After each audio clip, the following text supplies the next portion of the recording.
everyone. We are recording this podcast live from Groundbreaking Studios located in Farmington, Michigan. Today is the open house and we are so happy to be here, and we are just going to have a conversation today. We're going to get into a controversial topic because we know y'all like that controversy. Yes. And I have my wonderful guests here who are here to support Groundbreaking Studios. So y'all know me, I'm your girl Nurse Charms, and I'm just going to kick it over to my girl over here. Introduce yourself for everyone. All right, well, thank you. My name is Little Ugly, and I'm here just enjoying this wonderful experience at this open house. And I'm right here. Y'all should know me, or if you don't know me, I'm super ugly. I do a lot of different events, different shows, everything. So Super Ugly, y'all can find me on Facebook, anywhere at Super Ugly. And now we're about to introduce Lovely Lena. So marketing for me, sales, that's my background. Financial industry, I mean, it's kind of a what she don't do for sure. So I've done some modeling around Detroit for a lot of different businesses, local at that. So proud to say it. Yeah, love it.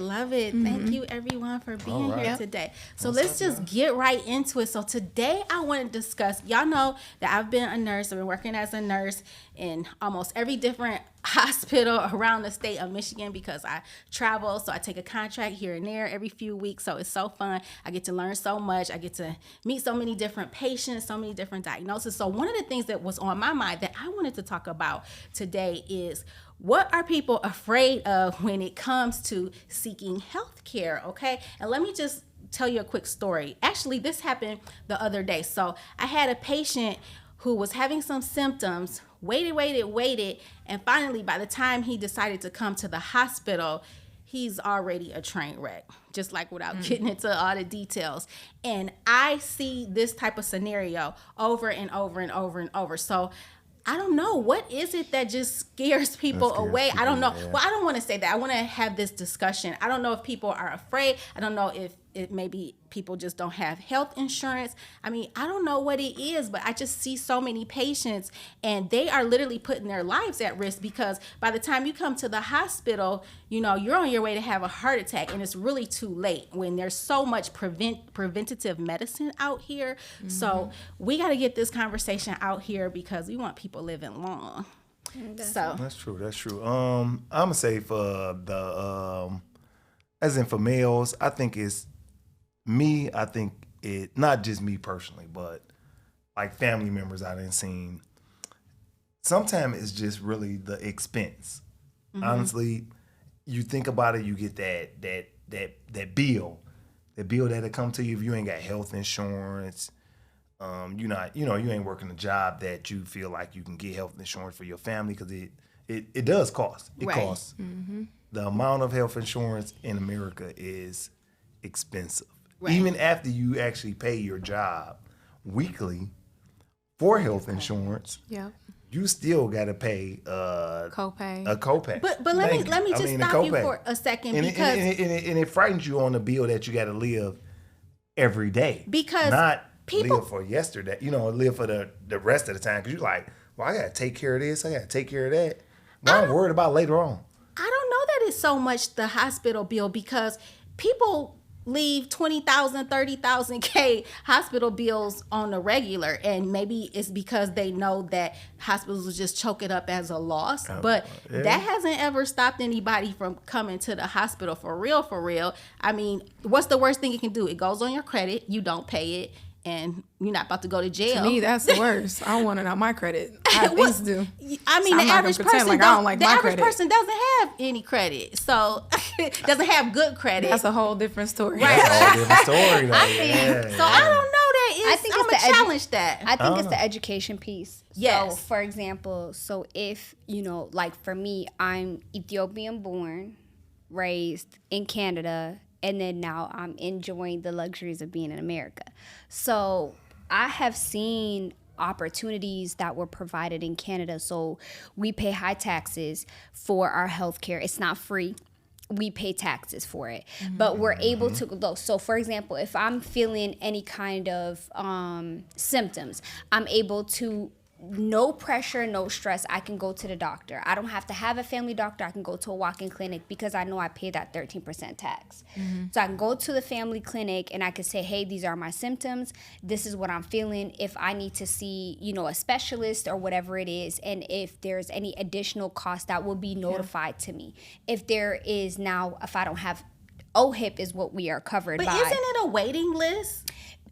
For a family doctor, yes, but I I hear can people go to are waiting like months. but I can go to No, a clinic. just to go So to a now, say family if I doc, do yeah. gotta go see a specialist, if there's something that is extenuating circumstance and I gotta go see a specialist, I can go to But London, that's the Ontario. same thing here. It's I a can waiting. go to- It's I- not a waiting list, but like you go to a specialist to schedule an appointment, and it's months out. So it's kind of it's the same thing here. So it is Don't be that, technical. but at the same time, it's I think there's like multi layers to this. It's just accessibility. So if accessibility in America is completely different, if I have to pay to even see a physician, regardless if it's my family doctor or not, money is that still- might adhere me.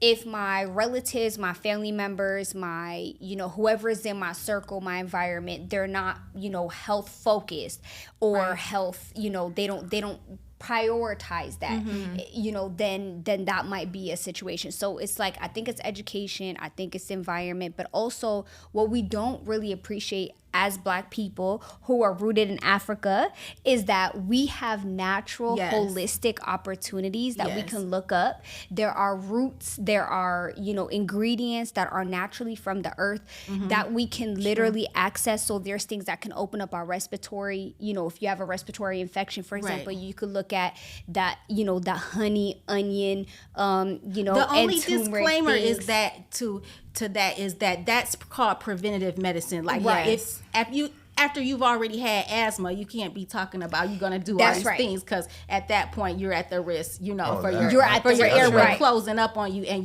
you probably need So to do you some still medications. need to see Right. medication, Yeah. right? Right. So there's so many layers to it. So it's like, if we're talking about like why are we not accessing healthcare? There's so many issues to that. If there's symptoms that you're feeling that you're like, okay, I don't want to go to a doctor, but I could do holistic approach to start off this. If you have chronic illness, chronic, diseases that you Right. need to seek a specialist, then we got to look at like politically, like what's happening here, or financially what's happening here, that we don't have those types of accessibility. But I think it all leads to education. But there's so many more layers though to it. I want to though. ask you about we go. what about trust? Because we hear with the whole Tuskegee Airmen thing, when the vax was coming out, nobody wanted to get that because nobody wasn't sure what it was they were injecting us I with. think talking as a about person, vaccines? when you say trust, you Vaccines. should have like Talking a about basic vaccines. knowledge. Right. Like nowadays, I find myself going online. If something's bothering me and it just feels off,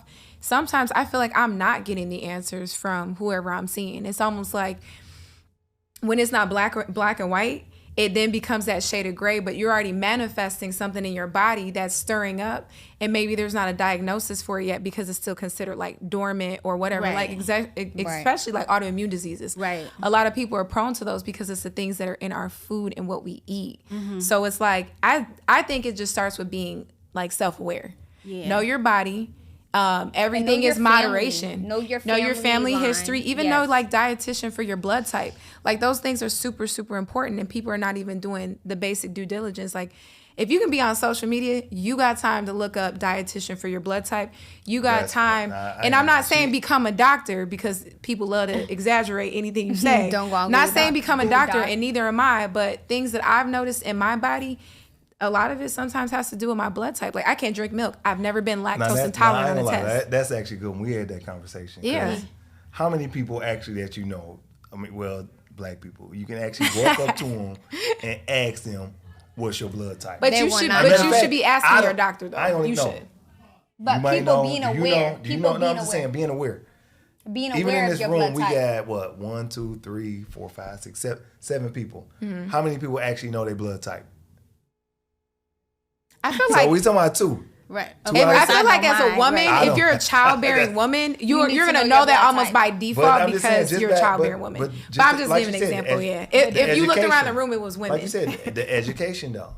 Well, Just yeah. being educated on the fact that we all in here, we actually do different things. We know, Yeah. we know TikTok, Facebook. We know everything we think we know in the world. We super smart, but Only listen- 2 people in this room know their blood type. Well, listen, ladies and gentlemen, this Yes. was a great discussion. Leave everyone with one quick tip that they can do to improve their health. Ooh. I like drinking tea every morning. So warm water or hot water is a great solution for not only detoxing your body, but then even like your digestive tract. It helps break down your food easier. So I love making tea in the morning with like turmeric, and I'll add cayenne pepper, and I'll get like a ginger bag of, tea. So tea is definitely the truth to me. Okay, go ahead. With me, I exercise. I knew you was going to say believe that. Right, That's it. fitness. That's my thing. Fitness, to me, And you're influential with that because I see you post something post and then something, everybody's and- like, oh, I'm going to the gym. I'll go with you. That's right. and honestly, yeah. fitness, I mean, Movement. moving. I mean, once you stop moving, a body and moving, emotions stay in motion. Yeah. Exercise is really key. Exercise and what you put in your body, of course. And what would you say? I would not to be stereotypical, but I'm about that holistic life. So as soon as September kicks in, I already got my jar with the honey, with right. the onion, the garlic, and the ginger, and the turmeric. I love Don't it. forget to add a little bit of pepper to accentuate the They properties trying to keep of the away- they turmeric. trying to Okay, keep you away- start they trying off. to keep away vampires. You gotta start off there. So I think that's one of the most important things. And then of course, don't just rely on Google. Talk about it with your friends. Talk about it with your family. You mean we shouldn't graduate from Google University? Right. Right. Yes, get a second opinion of everything. that. So I think that's just my tip. Holistic, and just do as much research as possible and ask people, including, people in the industry such as yourself that is able to give you a little bit of insight without paying that copay or whatever it is that you got to pay extra, right? I'd be like, tell me Now the you- diagnosis. number I'm going to one. my holistic doctor. That's what I'm going to do. Right. You as a nurse, what's your answer? Because And you I'm see gonna it, tell, and you I'm see gonna it tell all. You everyone. actually see Yes, it. I'm Like, gonna you in tell it. everyone to get your sleep. Oh my gosh, people Go to bed. The world has adopted this whole mindset of grind. No, you cannot grind. You cannot grind every day. Our bodies were designed to rest. God designed our bodies to heal themselves. Our bodies restore and regenerate all of our cells when we rest. So it is so imperative to get your rest. So you will be nothing without rest. What's the So what's the proper amount? I tell everyone That you- 7 to 8 hours. 7 to 8 hours. Women are more prone to inflammation when it comes to lack of sleep. Inflammation, irritability, mood change. Yes. Like we need Oh, our that- sleep. I don't that's play what's about my wrong. sleep. My Right, friends will right, tell you, yes. I gotta So that's go they and I'm blaming driving it. separate. Right. Hey, look, that's they blaming it on y'all. They like, Sleep just helps literally every cell in your body. So Good. get your sleep. And on that note, thanks Thank again, you. everyone, for watching. I want everyone to come check out Groundbreaking Studios. That's yes, right. Groundbreaking Yes. Studios right here in Congratulations, In y'all. Farmington. Yep. Congratulations. Breaking it And in for thank you. y'all. Right. City name. Breaking it in.